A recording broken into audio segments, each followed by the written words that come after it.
જય સ્વામિનારાયણ બધાને સ્વાગત છે બધાનું ડે નંબર 71માં। આજે સવારમાં આપણે મહારાજને કરી દીધા હતા મસ્તના તૈયાર।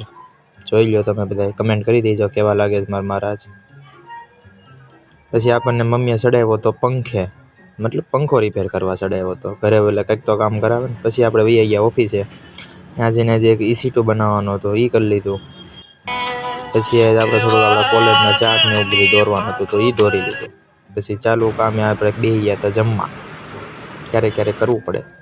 પછી AWSનું એક ઈ-બુકનું રિસર્ચ કરવાનું હતું તો આપણે એ કરી લીધું। પછી આવી ગયા થોડુંક મોટું રિપેર કરાવવા હતું, ટાઈમસર આવવું પડે। આની જીમનું ભૂત વળગ્યું હતું, પુશઅપ મારે છે બેઠો બેઠો જો। પછી આવી ગયા જીમમાં। હવે ધીમે ધીમે આપણને ઉનાળાની ઝલક દેખાતી જાય છે ગરમીની। પછી સાંજે ઘરે આવીને ખાધું આપણું હોમ મેડ પ્રોટીન અને ક્રિએટિન।